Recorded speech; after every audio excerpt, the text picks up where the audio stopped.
दोस्तों, एक लड़का जिसका नाम राजन होता है, वो बस स्टॉप पे पहुंचता है और वहां खड़े होकर वो बस का वेट करने लगता है। कुछ देर के बाद एक बस आती है रोडवेज और वो उसके अंदर चढ़ जाता है।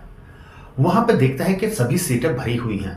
वो इधर उधर देखता है कि शायद कोई सीट खाली मिल जाए जिस पे मैं बैठ सकूं। तभी उसकी निगाह पीछे की तरफ एक ट्रिपल सीट पे जाती है जहां पर एक सीट खाली थी। वो तुरंत वहां जाता है और जाने के बाद उस सीट पे बैठ जाता है। बैठने के बाद बस चल पड़ती है, लेकिन कुछ आगे चलने के बाद उसका ध्यान जाता है कि कोई एक महिला उसके बराबर में बैठी हुई है जिसे वो जानता है। जब वो उसके चेहरे की तरफ को देखता है जो उसके बराबर में बैठी थी, तो उसके चेहरे को देखते ही वो एकदम दंग रह जाता है दोस्तों, क्योंकि ये महिला कोई और नहीं बल्कि इसकी ही तलाकशुदा पत्नी थी जिसने अब से 6 साल पहले जो राजन था उससे तलाक ले लिया था। इस महिला का नाम सविता होता है। जब वो सविता के चेहरे को देखता है और ऊपर से नीचे तक रंग से देखता है, तो वो देखता है कि सविता काफी कमजोर हो गई है। उसका जो गोरा रंग था इस समय सांवला लग रहा था, बाल बिखरे हुए थे और साधारण से कपड़े पहने हुए थे। वो सोचने लगता है कि जब सविता मेरे साथ थी तो कितनी सुंदर थी और इसकी सेहत भी सही थी, अब कितनी कमजोर हो गई है। हालांकि इन लोगों के बीच में फिर 6 साल से कोई बातचीत नहीं हुई थी, लेकिन तभी राजन से रहा नहीं जाता और वो सविता से पूछ बैठता है आंखों की आंखों इशारों करते हुए कि क्या हुआ। सविता कुछ नहीं बोलती। फिर वो पूछता है कि कोई परेशानी, कुछ घर में दिक्कत। तब भी सविता कुछ नहीं बोलती। फिर वो घर के बारे लोगों के बारे में पूछता है कि सब लोग कैसे हैं, तब भी सविता कोई जवाब नहीं देती। कुछ दूरी जाने के बाद राजन एक बार फिर बोलता है कि अच्छा ये तो बताओ कि तुम इस समय जा कहाँ रही हो। इसके बाद जो सविता थी वो बोलती है कि मैं मार्केट जा रही हूं जहां से मुझे कुछ सामान खरीदना है। ये सुनने के बाद जो राजन था वो कहता है कि मार्केट तुम तो कभी जाती नहीं थी, तुम्हें मार्केट कैसे जाना पड़ा। सविता कहती है कि समय के साथ सब कुछ सीखना पड़ता है, इसलिए मैं जा रही हूं। अब बस चल रही थी और उन दोनों की बातें होने लगती हैं। दोस्तों, जब इन लोगों का डाइवोर्स हुआ था तब इनके पास में एक 2 साल का बेटा होता है। इनकी शादी को सिर्फ 3 साल ही हुए थे, लेकिन कुछ घरेलू प्रॉब्लम्स और दूसरी प्रॉब्लम्स के चलते हुए सविता जो थी वो राजन से अलग होने का फैसला ले लेती है और वो उससे डाइवोर्स लेती है। डाइवोर्स के साथ उसे अच्छी खासी एक एल्यूमिनी भी मिलती है और साथ ही जो उसका बेटा था उस समय जो 2 साल का था उसके लिए महीने के खर्च के तौर पे भी 7,000 रुपये महीना कोर्ट की तरफ से बात दिए जाते थे। राजा लगातार पैसे दे रहा था, लेकिन इन लोगों के बीच में कोई कांटेक्ट नहीं हुआ था। अब बात करते करते राजन उससे पूछ बैठता है कि हमारा एक बेटा था, वो अब कैसा है, कितना बड़ा हो गया और अब वो क्या करता है, स्कूल में पढ़ रहा है और मुझे क्या पहचानता है या कभी मुझे याद किया। ये सुनने के बाद सविता थोड़े मायूस सा चेहरा बनाते हुए उसकी तरफ देखती है कि तुमसे अलग होने के बाद जो हमारा बेटा था वो तुम्हें कभी नहीं भूल पाया। वो तुम्हारे साथ सोया करता था, अक्सर तुम्हारे साथ ही रहता था। वो तुम्हें बहुत याद करता है और तुम्हारी अक्सर फोटो भी देखा करता है। और वो कई बार तो ऐसा होता है कि रात में सोता नहीं, कहता है कि मुझे पापा के साथ ही सोना है, और कितनी बार तो वो बिना खाना खाए भी सो जाता है और वो तुम्हें बहुत ज्यादा याद रखता है। लेकिन एक तरफ तुम थे कि मेरे को तो छोड़ो, लेकिन कम से कम तुम्हें अपने बेटे की तो खबर लेनी चाहिए थी कि वो कैसा है या कैसा नहीं। लेकिन तुम तो ना जाने अपनी औलाद से भी कितने नाराज थे। इतना सुनने के बाद जो राजन था उसे बहुत ज्यादा दुख होता है। हालांकि वो कुछ कहता नहीं, लेकिन उसे एहसास हो रहा था कि मुझे कम से कम अपने बेटे से एक बार बात करनी चाहिए थी।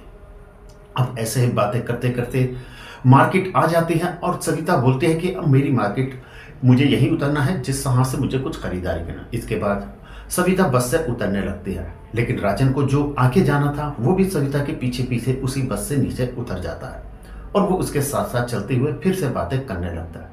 सविता से कहता है कि सविता, मैं एक बात पूछूं, बुरा तो ना मानो, ये तुम्हारी जो हालात है ये कैसे हो गए? तुम उस समय तो मेरे साथ थे, तब तो ऐसा नहीं था। 6 साल पहले जब तुम मुझसे अलग हुए थे तब तुम बहुत सुंदर थे, सेहत भी ठीक थी, सब कुछ था, लेकिन अब ये अचानक इतना बदलाव कैसे हो गया? इस पर सविता कहती है कि समय के साथ सब कुछ हो जाता है। जिस समय मैं तुमसे अलग हुई थी तब मेरे माता पिता, मेरा भाई, मेरी बहन सब मेरे साथ साथ थे और वो मेरी ही जो भी मर्जी होती थी वैसा ही करते थे। कुछ समय के बाद मेरी छोटी बहन थी, उसकी शादी हो जाती है और फिर मेरे भाई की भी शादी हो जाती है। फिर तुमको मालूम है माता पिता तो बूढ़े हो गए थे, वो कुछ कर नहीं पाते और इसके बाद जो मेरा भाई और भाभी थे, वो लोग अब मुझे बोझ की तरह समझने लगते हैं। शुरू शुरू में तो उन्होंने थोड़ा प्यार दिखाया, लेकिन अब हालत ये हो गई है कि मुझे कोई बर्तन भी उठाना हो या कुछ करना हो तो पहले मुझे इजाज़त लेनी पड़ती है अपने भाई या भाभी से कि क्या मैं ऐसा कर सकती हूँ। यानी अब वो जो इजाज़त देते हैं सिर्फ मैं वही कर सकती हूँ। एक तरीके से एक कठपुतली की तरह मैं उस घर में रहती हूँ, और अब उसके चलते हुए मेरी ये हालत हो गई है। इतना सुनने के बाद जो राजन था उसे थोड़ा दुख होता है। कहते हैं कि कोई बात नहीं, सभी के साथ सब ठीक हो जाएगा।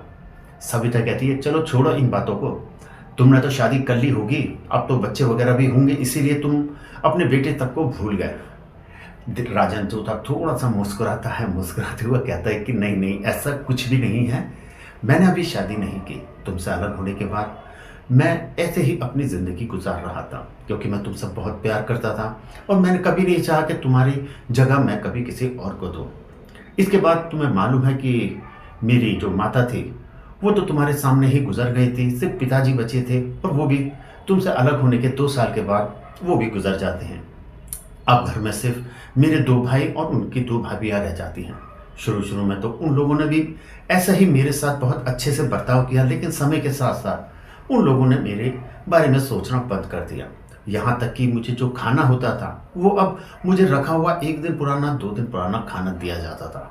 मैं वही इंसान था जिसे खाने में अगर हल्का सा नमक भी ज़्यादा हो जाता था तो मैं खाना नहीं खाता था, और इस चीज़ को लेकर तुम्हारे मेरे बीच कई बार झगड़ा भी होता था। लेकिन आज मैं वही हूँ जो कि 1 दिन पुराना रखा हुआ बासी खाना भी बिना शिकायत के खा जाता हूँ, और अब इसी तरीके से मैं अपना बचा हुआ जीवन है उसे बिता रहा हूँ। इतना सुनने के बाद सविता को भी थोड़ा सा दुख होता है, लेकिन वो कुछ नहीं बोलती। कहती है कि मुझे इस दुकान से कुछ खरीदारी करनी है। तो राजन कहता है कि चलो आज मैं तुम्हें से जो भी शॉपिंग है वो सब मैं करा देता हूँ। सविता कहती है कि मुझे और ज़्यादा शर्मिंदा मत करो, मेरे पे इतने पैसे हैं कि मैं ये सामान खरीद सकूं। राजन कहता है कि चलो कोई बात नहीं, तुम अपने लिए नहीं सही, लेकिन क्या मैं अपने बेटे के लिए तो खरीद के दे सकता हूँ, क्योंकि उस पर तो मेरा हक बनता है। और इसके बाद सविता भी चुप हो जाती है। फिर वो अपने बेटे के लिए बहुत से सामान खरीदता है, साथ में कुछ मिठाइयाँ भी खरीदता है, और कहता है कि जाकर ये मेरे बेटे को देना, और अगर हो सके तो मेरे बेटे से मेरी एक बार बात ज़रूर करा देना। ये सुनने के बाद सविता जो राजन है उसका नंबर लेती है और अपना भी नंबर देती है, और फिर अपनी जो भी शॉपिंग थी वो भी पूरा करती है, और फिर कहती है कि अच्छा अब मुझे जाना है। और इसके बाद सविता वापस बस में बैठती है और अपने घर चली जाती है।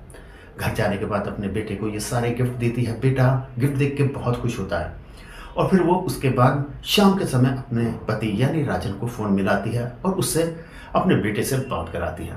बेटा बाप को से मिलकर बहुत ज़्यादा रोता है और कहता है कि पापा मुझे आपकी बहुत याद आती है, आप मुझे अपने साथ ले जाओ या मेरे पास आ जाओ। हालांकि राजन कुछ नहीं कहता। इसके बाद सविता की और राजन की अब धीरे धीरे बात होने लगती है। कहीं ना कहीं दोनों के मन में ही अब एक ही सवाल उठ रहा था कि क्या हम लोगों ने बहुत बड़ी गलती की है, क्योंकि दोस्तों अलग तो वो हो चुके थे, लेकिन अब जिस तरह से वो अपना जीवन गुजार रहे थे उनको लग रहा था कि अब हम इस तरह से नहीं रह पाएंगे, लेकिन वो एक दूसरे से कह नहीं पाते। ऐसे ही एक दिन राजन कहता है कि सविता मैं अपने बेटे से मिलना चाहता हूँ, मुझे उसकी बहुत याद आ रही है। सविता कहती है कि कोई बात नहीं, मुझे उसी मार्केट में अक्सर ख़रीदारी करने आना होता है, मैं 2 दिन के बाद वहाँ ख़रीदारी करने आऊँगी और अपने बेटे को भी साथ लाऊँगी। अगर तुम चाहो तो उससे मिल सकते हो, उससे बातें। ठीक 2 दिन के बाद जो राजन था वो उस मार्केट पहुँच जाता है, और सविता जो थी वो पहले से ही वहाँ पर खड़ी होती है अपने बेटे के साथ। बेटा बाप को देखते ही जाके गले से लग जाता है। राजन उसे गोद में उठाता है और कहता है कि चलो अब रेस्टोरेंट में बैठेंगे और वहीं खाएंगे और वहीं कुछ बातें करेंगे। वो जाता है, वहाँ बैठते हैं, बातें करते हैं, और लड़के को वो लगातार इस बीच अपने साथ रखता है, गोद में बिठा के रखता है।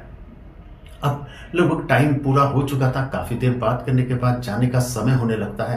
तो जो लड़का था वो कहता है कि पापा हम लोगों को भी साथ ले चलो, हमें तुम्हारे साथ रहना है।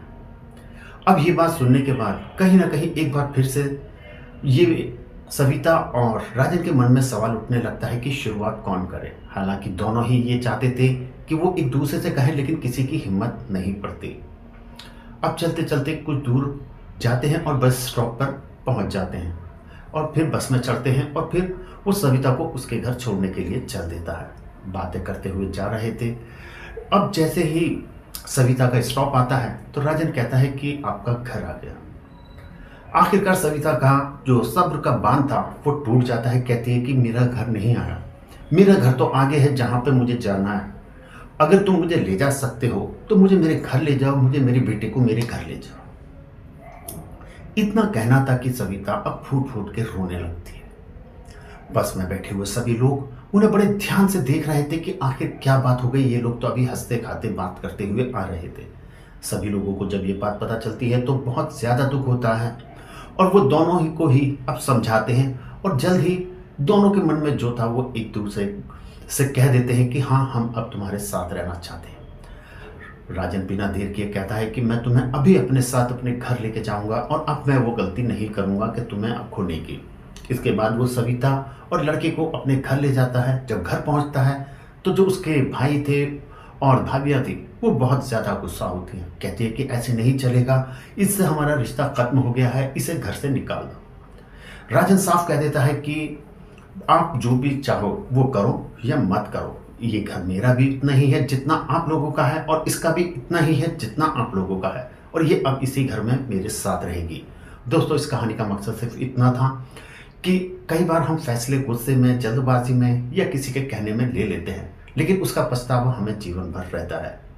लोग कुछ पल के लिए तो हमारे साथ खड़े होते हैं लेकिन जीवन भर हमारे साथ कोई खड़ा नहीं होता। इसलिए कोई भी फैसला लेने से पहले 1000 बार सोचें और दूसरे के भविष्य के बारे में भी ज़रूर सोचें।